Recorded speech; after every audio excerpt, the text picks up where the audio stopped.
어버이를 공경하려면 어떻게 해야 할까?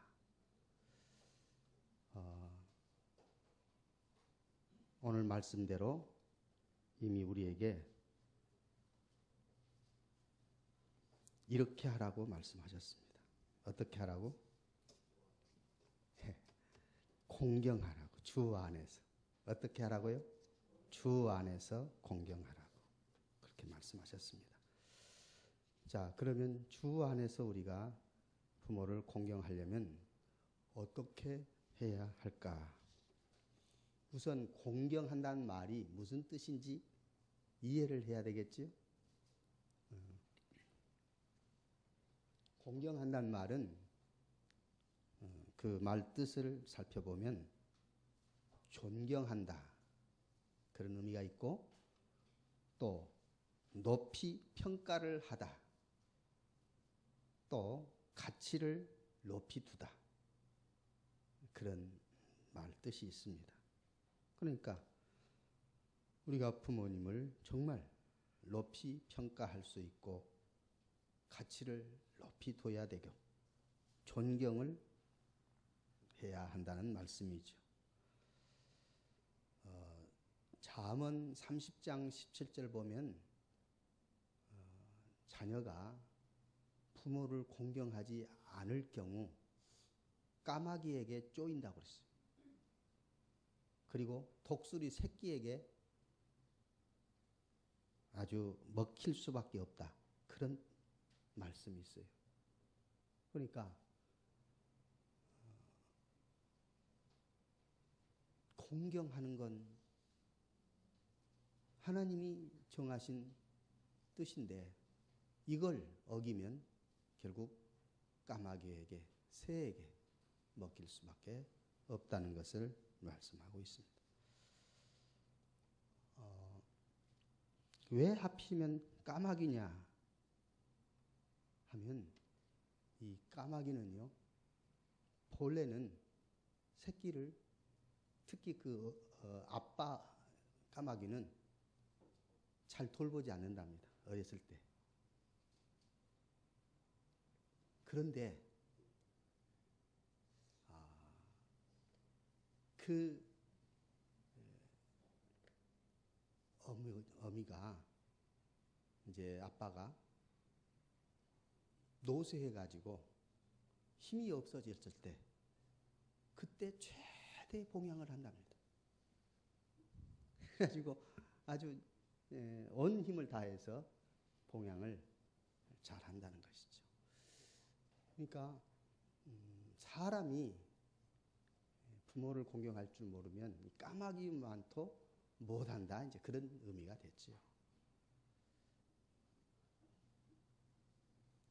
그리고 독수리가 아무리 힘이 세도 새끼는 별 볼 일 없지 않겠습니까? 그러니까 결국 독수리 새끼에게 먹힌다. 그 정도로 가치 없는 존재가 되고 만다. 하나님께서 십계명에서 아예 제5계명에 뭐라고 했습니까? 시작. 예. 빨리 나오지 못한 것 보니까 상당히 이 계명을 멀리 하지 않았는가 하는 생각이 5계명이 뭐라고요? 내 부모를 공경하라 하는 말씀이 10계명의 5계명에 해당되는 말이죠. 그러니까 기독교는 처음부터 표의 기독교예요. 이 기독교를 잘 모르는 사람들이 뭐 기독교를 잘못 평가를 하지요. 뭐 효도 안 하는 사람들이라고 할지 여러 가지 악평을 하는데, 하나님은 처음부터 1계명부터 4계명까지 하나님을 사랑하라. 그리고 6계명부터 10계명까지 사람을 사랑하라. 그리고 가운데 5계명은 하나님 사랑하는 것과 사람 사랑하는 것 동일하게 계명에 해당된다는 것입니다. 하나님을 사랑하면 부모를 사랑하게 되고 부모를 사랑하는 사람은 하나님을 사랑하지 않을 수 없다 하는 것입니다. 그러니까 정말 신앙 인격이 제대로 갖춰진 사람, 신앙을 제대로 하는 사람은, 믿음을 제대로 가진 사람은 결국 부모를 효도하게 되어 있다 하는 것입니다. 우리가 우리의 믿음을 점검하기 위해서는 첫 번째 가정입니다. 죄송합니다.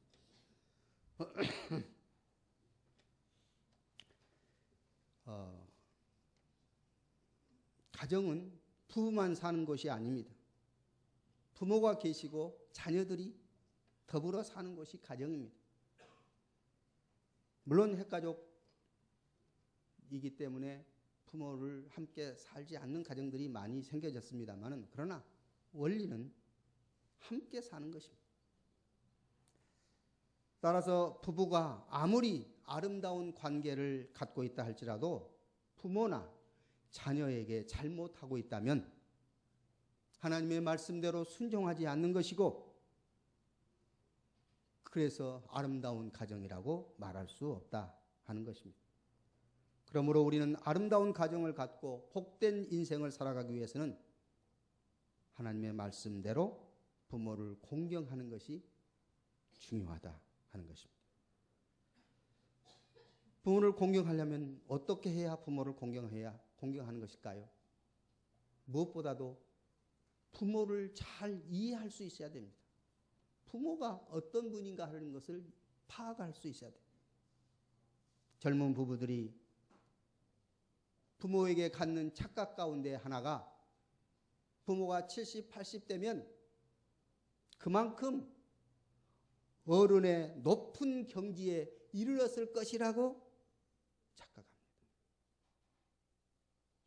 그래서 부모들이 혹시나 어른스럽지 못한 말을 하거나 행동을 하면, 절제하지 못하는 부모를 보면 실망했다고, 그리고 이해가 안 간다고 말을 하는 경우가 많습니다. 그러나 우리는 부모가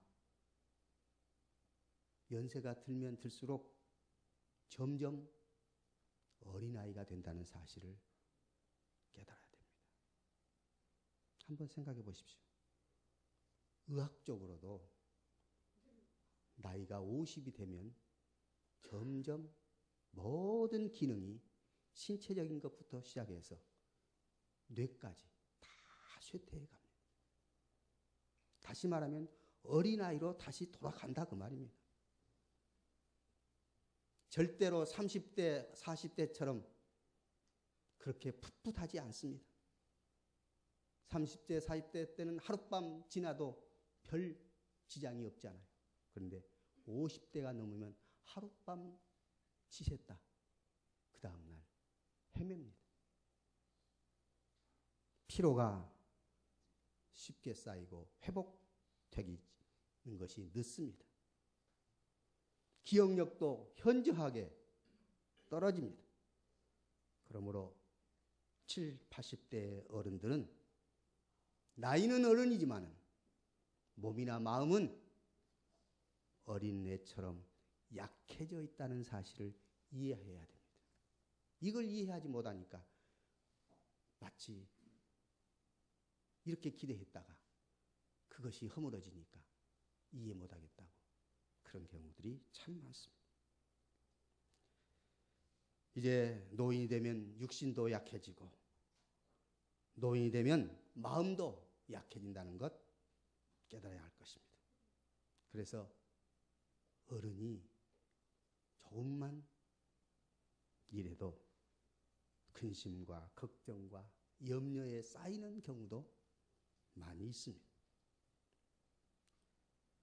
또 주변에 친구들이 하나씩 둘씩 세상을 떠나는 것을 목격하면서 점점 고독에 쌓이게 되고 절제하는 능력도 약해지고 궁금한 것도 많고 먹고 싶은 것도 많고 보고 싶은 것도 많아지는 겁니다. 그래서 우리 속담에 늙으면 어린애처럼 된다 말이 맞는 말이라는 것을 이해해야 할 것입니다. 그리고 어른들을 공경한다는 것은, 부모를 공경한다는 것은 부모의 마음을 기쁘게 하는 일이라는 것을 깨달아야 하겠습니다. 부모의 마음을 기쁘게 하는 것, 잠언 23장 25절을 보면 내 부모를 즐겁게 하며 너 낳은 어미를 기쁘게 하라 말씀이 있습니다. 요즘 부모가 받고 싶은 것 1순위가 뭐라고 하지요? 요즘에 그 TV에 자주 나오잖아요. 요거이라고 하잖아요. 예, 받고 싶은, 요즘에 부모들이 받고 싶은 것이 용돈이래. 그 1순위래. 그렇다면 왜 그럴까? 부모도 쓸 때가 있다고 말이죠. 예, 쓸 때가 있다는 것을 이해를 해야 돼요. 그리고 부모가 용돈을 받는 것을 기쁨으로 여긴다 하면 그 부모를 기쁘게 해드리는 것이 마땅하지 않겠습니까? 내 부모를 즐겁게 하며 내 낳은 어미를 기쁘게 하라. 무엇으로 기쁘게 할 거냐? 부모가 기뻐하는 것으로 기쁘게 해드려야죠. 우리가 부모님께 용돈을 드려야 하는 것은 당연한 것입니다. 할 수만 있으면 어떻게 해드리라고요? 지난번에 제가 뭐 몇 년 전에, 작년에도 다 한 번씩 다 이야기를 했어요. 찾아뵙고 드리면 좋겠지만은 지금 사회가 그렇지 않을 때가 많잖아요. 그러니까 자동이체를 시켜드려요. 그것이 아무것도 아닌 것 같아도 소중한 거예요. 해야 돼요. 자동이체를 해서 부모님에게 이렇게 용돈이 갈 수 있도록 통장에서 매월 부모의 통장으로 빠져가도록 하자고 말입니다. 이건 꼭 기억하십시오. 이거 안 하고 있는 사람들은 하는 것이 신상에 좋습니다. 부모에게 좋은 집이나 좋은 음식, 많은 용돈, 그러나 드린다 할지라도 중요한 것은 마음에 없는 그런 행동은 또 의미가 없지요. 그래서 중요한 것은 마음, 중요하다는 것을 깨달아야 됩니다. 그래서 부모의 마음에 염려를 끼치는 일은 해서는 안 되겠지요. 마음의 아픔을 갖게 한다면 그건 참 효도가 될 수 없을 것입니다. 그렇다면 정말 부모를 기쁘게 하는 것은, 그러면 용돈 제일 좋아한다 하다가 용돈도 아니다. 그건 뭘까? 예, 마음이 즐겁게 해드린 것이 우선순위라는 것을 깨달아야 되겠죠. 마음을 즐겁게 해드리는 것에 있어서는 그동안 우리가 자녀들이 한 형제간들이 많았을 때는 형제간들끼리 싸우지 않고 우애롭게 지내는 것을 부모는 가장 기뻐한다.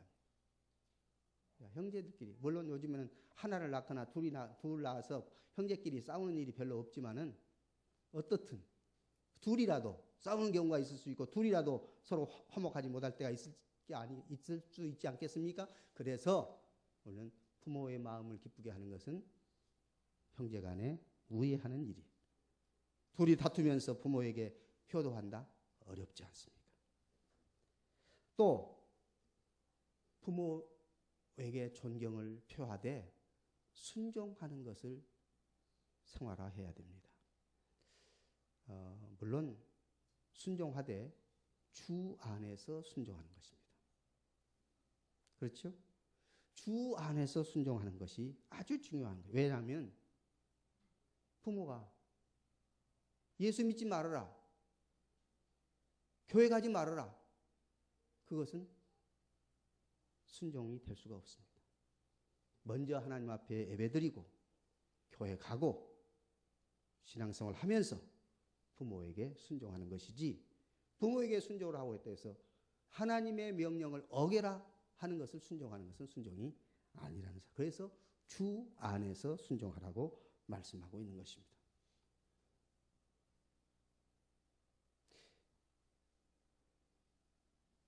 다른 부모가 아무리 훌륭하고 좋아도 내가 자랄 때 나를 위해서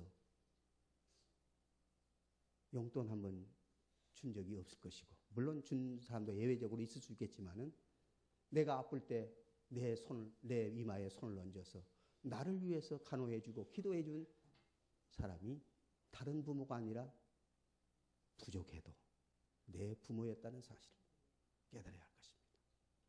내 부모가 나를 위해서 온갖 정성을 다 기울여 주셨습니다. 어머니의 마음 가운데 나실제 괴로움 다 잊으시고 진자리 마른 자리 다 갈아누이시고 이런 것들을 생각하면 나의 부모는 나를 위해서 일평생 희생하신 분이라는 것을 깨달아야 할 것입니다. 따라서 부모들은 자녀들이 그런 부모의 희생을 알아주고 존경할 때 부모의 보람을 느끼고 부모가 행복하고 부모가 기뻐한다는 사실인 것입니다.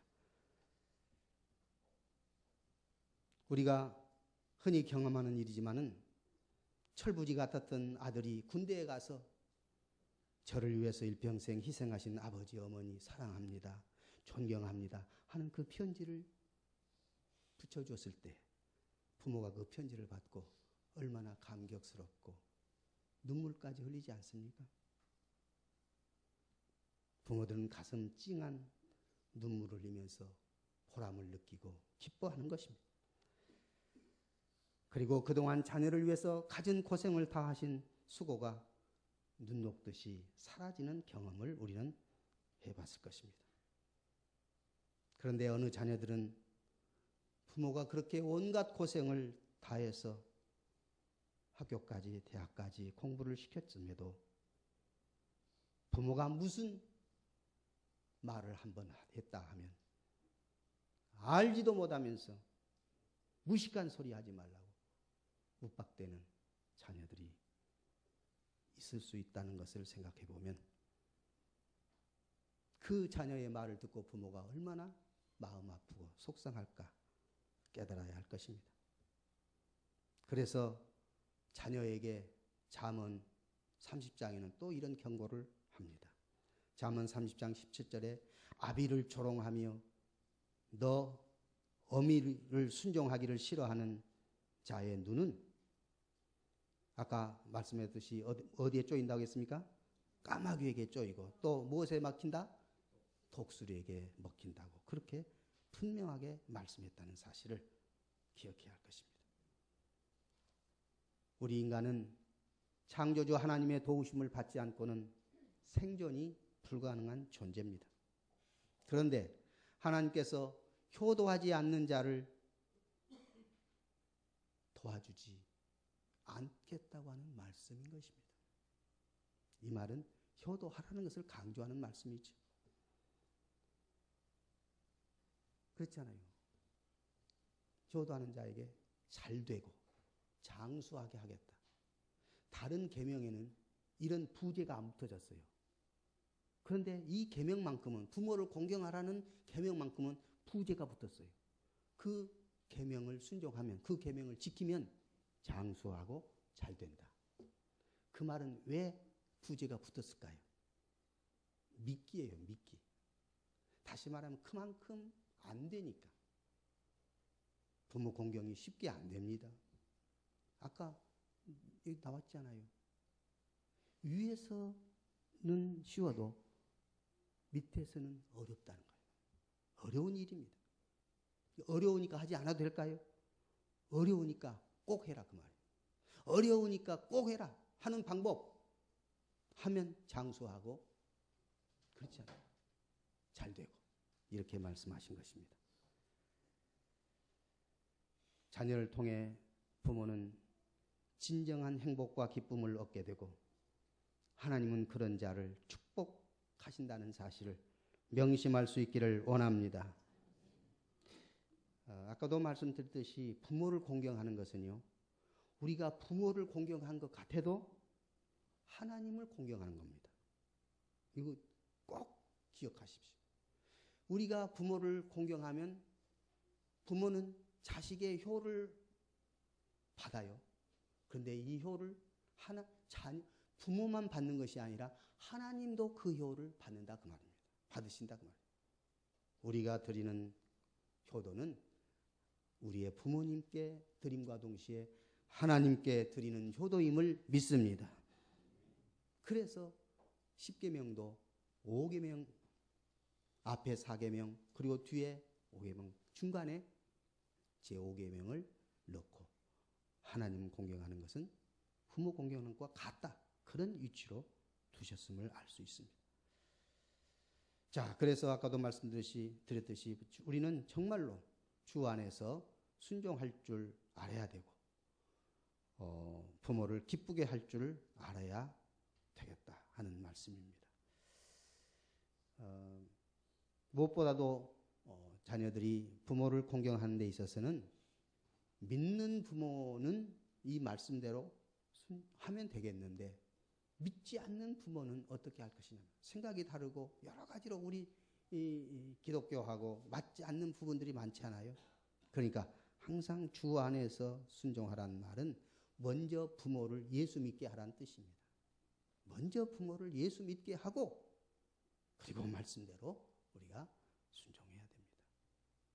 복음이 무엇이 복음입니까? 복음은 예수 그리스도의 사랑이 우리에게 흘러 넘치게 하는 것이 복음 아닙니까? 하나님의 사랑이 우리에게 역사하는 것이 복음이라고 말이죠. 예수 그리스도가 복음이에요. 예수님은 하나님이시면서 이 땅에 오셔서 우리를 사랑하시기 때문에 십자가에 못 박아 죽으시고 우리를 구원해 주신 예수님. 그 예수님을 우리가 믿는 것입니다. 그래서 영접하는 자 곧 그 이름을 믿는 자들에게는 하나님의 자녀가 되는 권세를 주셨으니 말씀하셨습니다.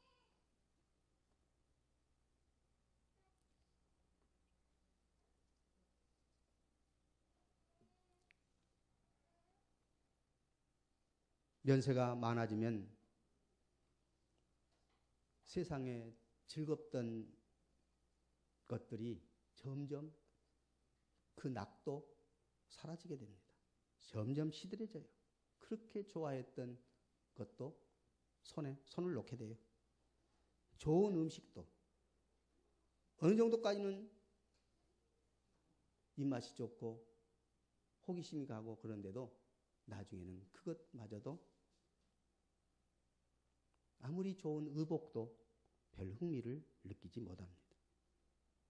좋은 오락도 왠지 즐겁지 않습니다.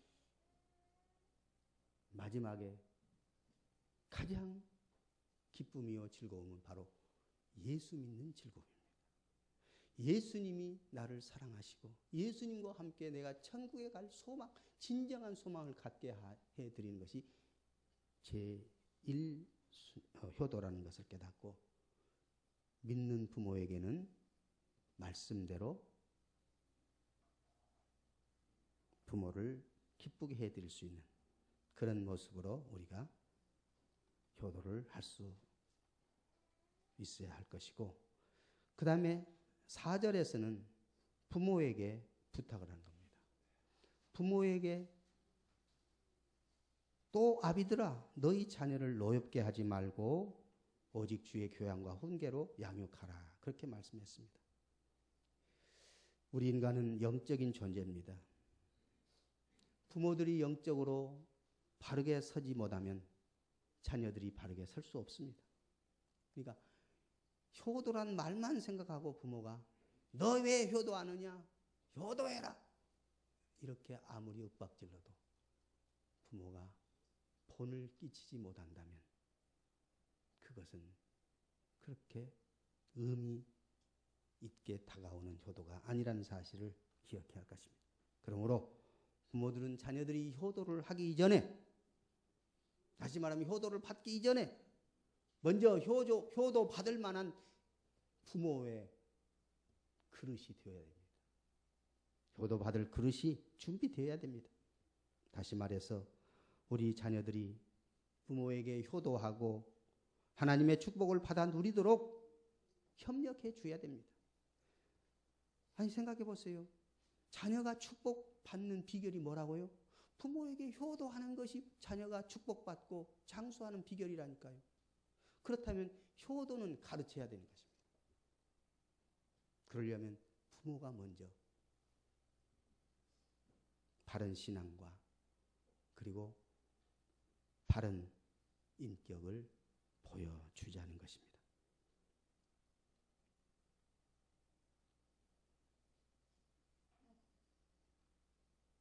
하나님은 분명히 약속하시지 않았습니까? 부모에게 효도하는 자에게 창조주 하나님께서 약속하시기를 부모에게 효도하는 자에게 복을 주고 강조하고 강조했습니다. 복받는 이 축복된 일을 우리 자녀들이 꼭 할 수 있도록 부모들은 그런 신앙과 그러한 효도의 법을 가르칠 수 있도록 힘써야 할 것입니다. 잠언 25장 11절 보면 경우에 합당한 말은 아로새긴 은쟁반에 금사과라는 말씀 기억나지요?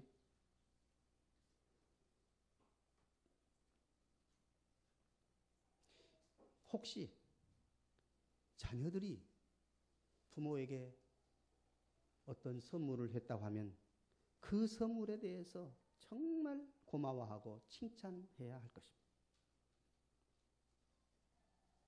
마찬가지로 부모가 자녀에게 선물한 것을 자녀는 마땅히 감사하고 칭찬해야 할 것입니다. 요즘에 가정이 흔들리고 있습니다. 무엇 때문에 흔들릴까요? 다시 말하면 효도가 점점 줄어들고 화목함이 시들해져 가는 현상. 거기에 끼어 있는 것이 재물 때문입니다. 이 재물이 결국은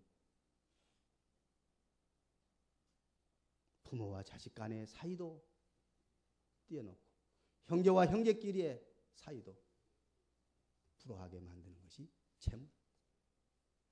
오늘 가정이 흔들리지 않도록 하기 위해서는 무엇보다도 확고한 신앙을 가져야 할 것입니다.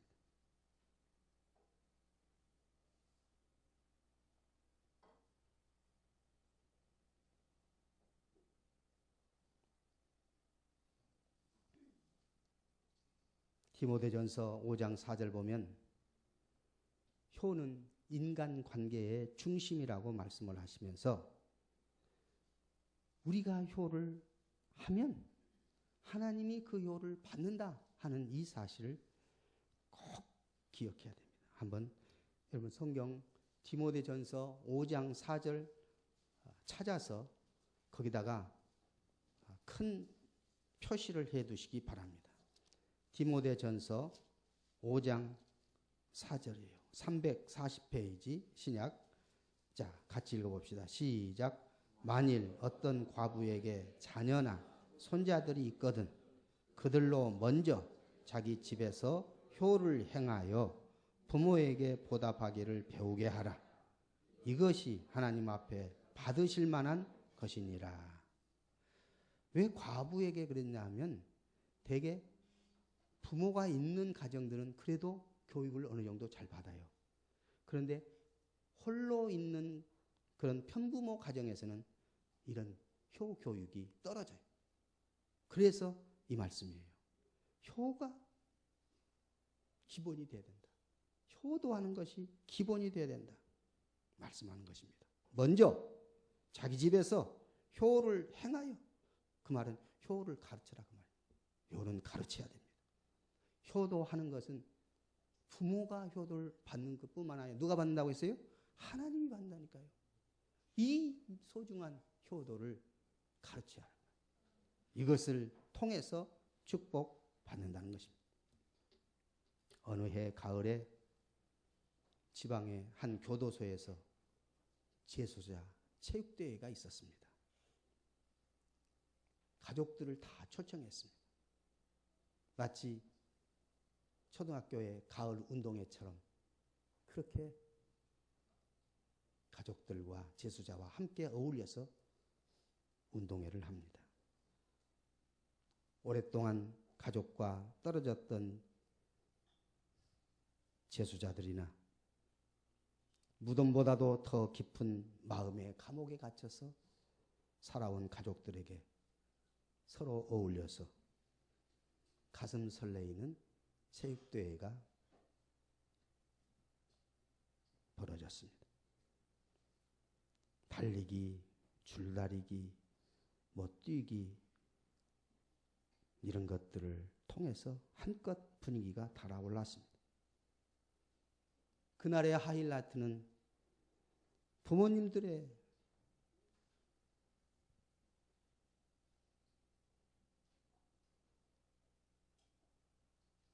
자기 부모를 등에 업고 운동장 도는 것이었습니다. 효도 관광 달리기라고 이름을 붙여서 이제 제수자들이 자기 부모 옆에 가서 등을 대는 순간 지금까지 달아올랐던 분위기는 완전히 숙연해지기 시작합니다. 푸른 제수복을 입은 제수자들이 쓸쓸한 등을 부모님 앞에 내밀 때 부모의 마음은 참담했습니다. 업혀 부모를 업고 달리는 제수자들은 누구 하나 1등 날 생각은 아무도 하지 않습니다. 그저 자기 엄마나 자기 아버지를 1초라도 더 업고 싶은 마음뿐이었습니다. 어떤 아버지는 자기 아들의 축 처진 어깨에 감히 업힐 수가 없는 너무 쑥스럽고 너무 안타깝고 차마 업힐 수가 없었습니다. 교도소 운동장은 울음바다로 변했습니다. 왜 그랬을까요?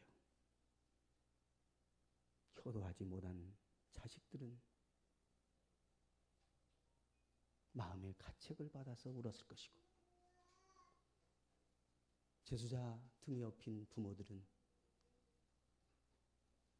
제대로 효도를 가르치지 못한 죄책감에서 한없이 울었다고 하는 사실입니다.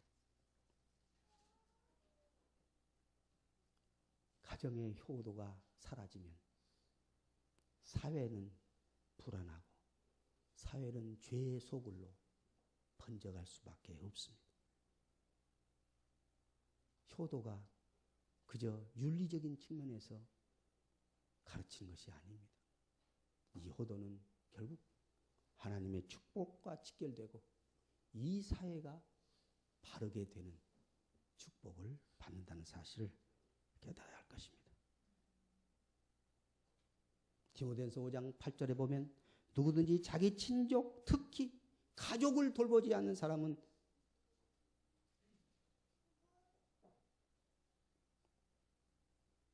믿지 아니하는 사람과 똑같다고 했습니다. 믿음을 배반한 사람이라고 했습니다. 왜 그럴까요? 효도하지 않는 것이 믿음을 배반한 것이다. 왜요? 효도하는 것은 하나님을 효도하는 것과 같다고 했으니까 하나님을 효도하지 않는 것은 바로 믿음을 배반한 것과 똑같지 않느냐 그 말이죠. 하나님이 명령하셨습니다.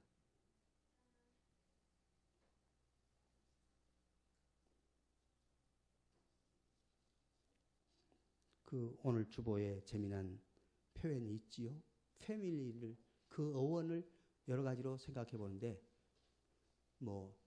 이것이 정확하지는 않지만 그래도 하여튼 패밀리라고 하는 그 글자들을 생각해서 맞춰보니까 그럴듯하지 않습니까?